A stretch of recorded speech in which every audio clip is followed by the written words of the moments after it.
are starting tomorrow till Sunday at the Devil's Food Coastal Road.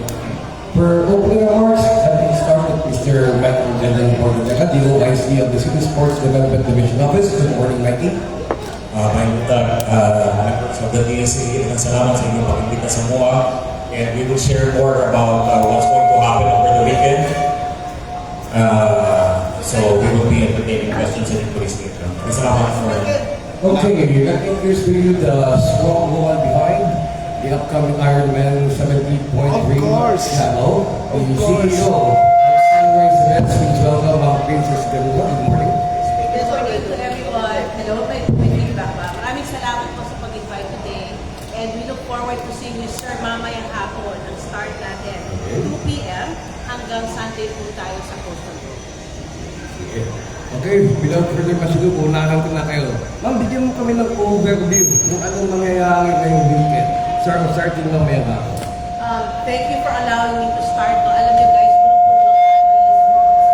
schedule today. So I will be here until I can, but I have an 11 o'clock. But Mikey will be here to answer your questions. So this year, we are a comeback year because we had skipped like wala. We skipped 2025, but we are coming back strong. This weekend, we have 1,000 participants from 30 countries, including an all-new category called the Filipino Elite, which is sponsored by the Philippine Sports Commission.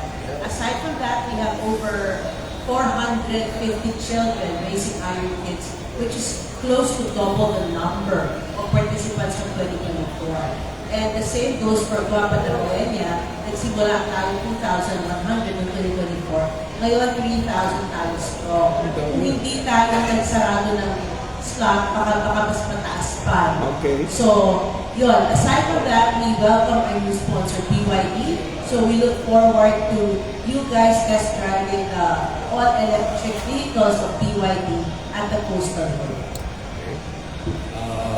For Michael Portadeca, overview security regulations and Coastal Road. Ongoing pa, Ivan, we're doing the final touch already on making sure that the race will be very safe, very accessible as we speak. Bago naman natin ito sa Lions Beach ba? Ang area, no? Ang City Engineer's Office together with the DPWH. Ilan ang kinapuntahan kung kami mga abon, ang mga kinalang abunan ng spot.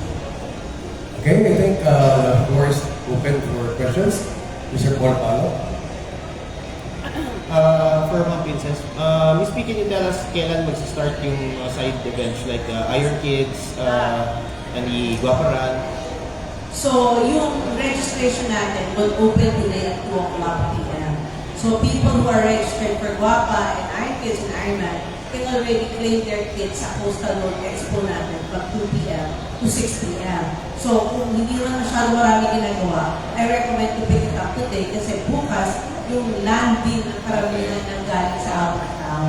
Pag dyan, sigurado puno-puno tayo bukas. So, yung mga gusto mag-shopping ng mga t-shirts ng Ironman, mga odd shoes, mga BLK cosmetics, mauna na sila. BYD. Ng 2 o'clock. BYD, nandun na, mag-test drive na sila beginning at 2 o'clock today. I guess you have to try the BYD vehicles kasi guys, talagang wala siyang tunog. Tapos swabe yung takbo.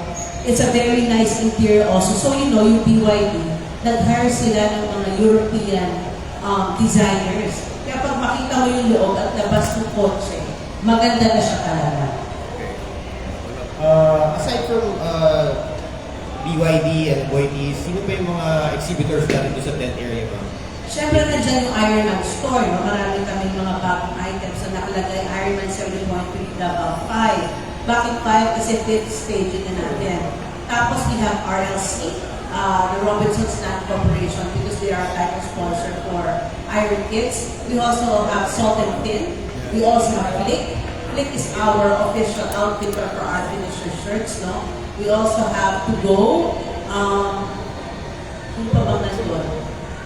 Syempre yung mga bikes. Nandiyan si Unison. May bike mechanics din tayo. Nandiyan din si Amna at saka Rudy Project pala. Okay. Ma'am, with regards to the route ng Iron Kids, it's an aquathlon, di ba? Gano'n ba kahaba yung tatahakin ng mga bata? Yung swim nila, I think nagsisimula sa 100 meters, pinakamahaba ng 150 meters. Tapos lahat sila may tow buoys. Tapos 1 kilometer hanggang 3 kilometers na yung usapan. So, meron din tayo na siyam na batang may autism na will be doing the aquathlon. So, we are trying to be as inclusive as possible because in the US, we have one participant, ang pangalan niya si Chris Minchik. He finished the Ironman full distance, in Kona, and he had Down syndrome. So we are really trying to make sure people are aware that you can still be healthy and still do the Ironman even if you have mga ganitong mga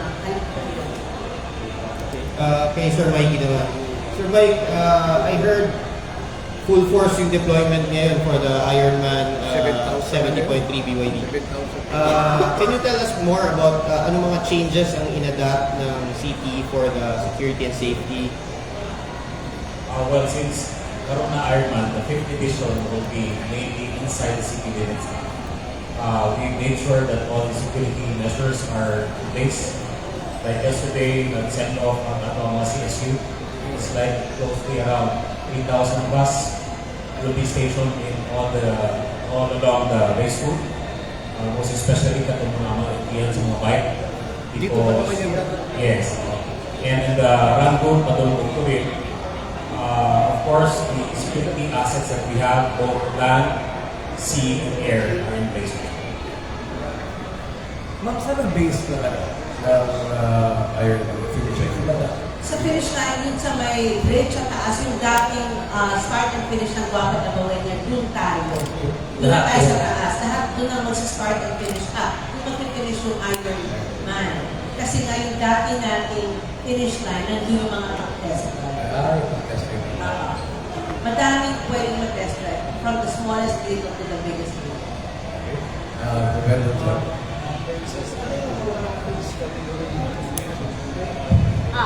Okay, our age group is from 6 years old to 15 years old. But they will be competing against their age bracket. So, ang unang age bracket is 6 to 8, tapos 9 to 10, tapos 11 to 12, tapos 13 to 15. So, definitely, meron rin sarili nila blood start bawat isang age group. Okay. Any more questions? Julius Paco? Princess. So far yung iba Ironman, may mga celebrity po. This time, ano po yung... Actually, hinihintay ko yung tanong na yan. Siyempre nandun si Sir Mikey, ang pinaka number 1 na celebrity ng Davao. Of course! Yay! Of course! Okay, of course. Pero, mas may gwapo sa kanya. Madami. So, nandyan si Alden Richards. He will be biking. Sigurado ka, ma'am, si Alden darating? Opo, kasi may magbabike siya kasama ni Nico Bolsico, which is asawa ni Solen Yusuf, at saka ni Will Dasovich. Yun yung celebrity team. Si Ramsey, ma'am, si Ramsey.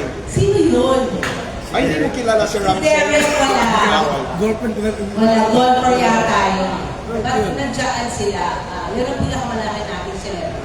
So far sa Sunday po, mabilang po yung trial point natin. 1,000 something. So, hindi natin alam kung lahat darating. No? Kasi alam niyo naman may nangyayari sa Middle East. So, meron tayong 6 na participant galing sa Middle East na alam namin sino, nasabihan namin. Hindi natin pipilitin makarating. Kasi hindi naman nila kasalanan na meron nangyayari. No? But then again, they have registered even prior to what's happening. So, around 1,000 plus minus, I don't know, couple of tens, mga 950 or something, 980, gano'n.